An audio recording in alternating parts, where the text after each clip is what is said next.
All right, so finally we're going to see some situations where the sets aren't as explicit. In other words, we might not be using set notation, but we're using the same ideas.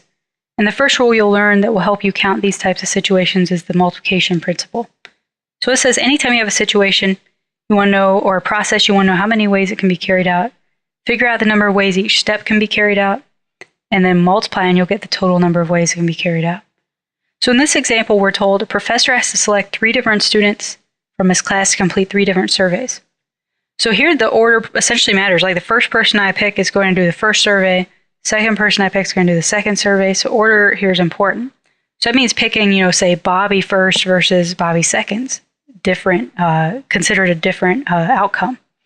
So there's 43 students in his class. How many different ways can he select the students? What I do is I always break it down into steps. He's going to pick the first student, and then what? He's going to pick the second student, and then what? He's going to pick the third student. So what I'll put here is the number of ways that he can pick the first student.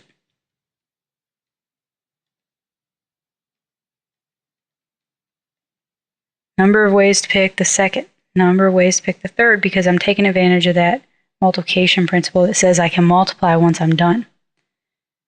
So for the first student, he can pick any of the students. So there's 43 choices, right? Now order matters, and so that student's gone, they're taking that first survey. The next student I pick has to come out of the current group. And so I say, okay, I got to pick one of these students, but one's already gone, there's only 42 left. And by the multiplication principle, I can multiply and then finally say, okay, the third student, 2 are gone, there's only 41 left. So this is counting each combination of the students. Each list of the students is different.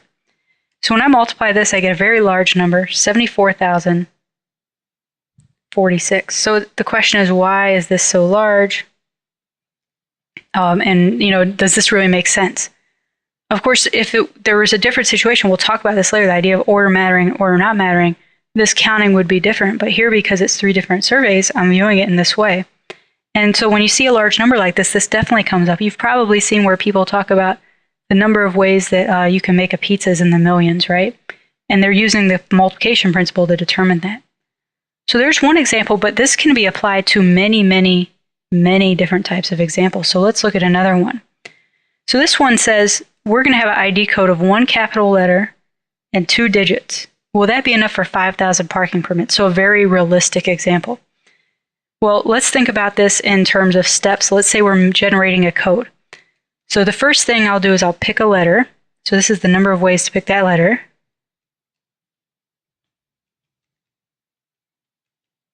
And then I'm going to pick a digit. So number of ways to pick the digit.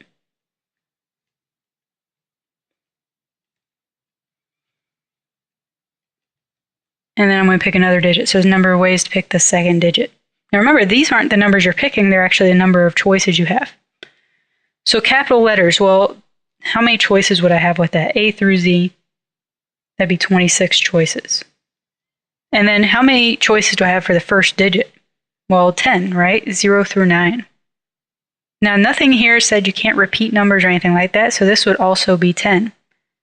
So you end up with 2,600 if you were to multiply this out. So this says, will an ID code be enough for 5,000? The answer is no.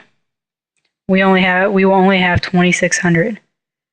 So in other words, once you go to 5,000, there's going to be people with the same code, the same ID code.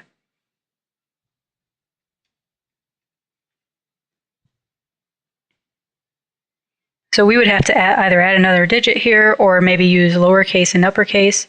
I think that'd be enough, because then you would have what here? You would have double 26. So we'd have to do something like that. Although then you start getting to practical problems, right? So lowercase and uppercase, if somebody's code is A64, is it uppercase A or lowercase, right? So there's many ways to approach this. Our job was only to count, and that's what we did. Now example 5 is a little more difficult, and it requires us to think a little bit more than maybe the previous problem. So it says 4 couples attend a play. They're seated in a row of 8 chairs. How many different arrangements are possible if the couples are seated together? So the first thing I do before I even draw my little step diagram is I think about this. I say, okay, if the couples are seated together, we can think of them as blocks, basically, a pair of people.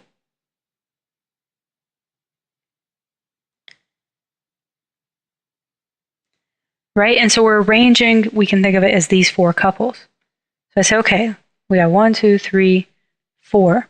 So these are my 8 seats, but I'm only considering them as pairs of 2, right? So there's 4 pairs. So how many couples could fit in the first seat? Well, or how many couples could I put there? There'd be any one of the 4. That's how many choices I have, right? Well, once a couple's sitting here, they can't sit in the next 2 chairs. So there's only 3 left, then there's only 2 left, and there's only 1, right? Because they can't, again, share pairs of seats. Now, this seems like it could be correct, but it doesn't account for everything. Let's use couple 1 as an example. Let's call the 2 people in the couple 1 and 2. Well, isn't it different if they're seated as 2 and 1? In other words, there's 2 ways to seat them. So they could both be in this set of chairs, but then there's 2 different ways they could be in that set of chairs. Same thing for couple 2. Same thing for the next couple, and same thing for the next couple. So I actually end up with 8 times 6 times 4 times 2, which comes out to 384. And I think this does a good job of showing you how complex these types of problems can get. We have to really be careful about counting and paying attention to what is different. So it made sense to think about each couple as a group, but then I got to remember how they can be arranged within that little group as well. So you'll see counting problems are all about thinking about all the possibilities. And you'll see that in the next example as well. So the last example I want to show you is a problem that combines 2 types of counting. And so let's take a look at this one. So this one says we got 2 people going to lunch at a deli.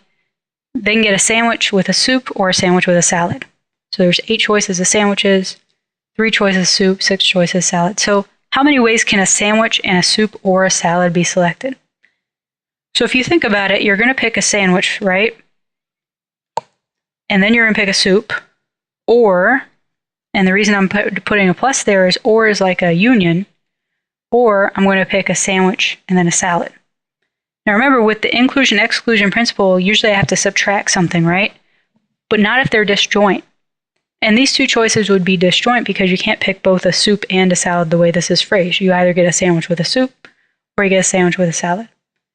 So now I'm thinking, okay, this is sandwich and soup. So there are 8 choices, 8 ways I could pick the sandwich, and 3 ways I could pick the soup. Or I could have 8 choices of a sandwich and 6 choices of a salad. So this comes out to 24 plus 48, which is 72. So again, this right here gives you a little bit of a hint. Think about and as multiplication and or as addition, because this is related to intersections and this is related to unions. And that can kind of help you think about how you're going to approach these counting problems. Every counting problem is different. No matter how many examples I do, it's going to be really difficult to try to show you every type of problem you'll come across. So the idea is draw pictures whenever you can, pay attention to or and use the spaces, try to think of the steps. Each time you want to make sure you're accounting for all possibilities.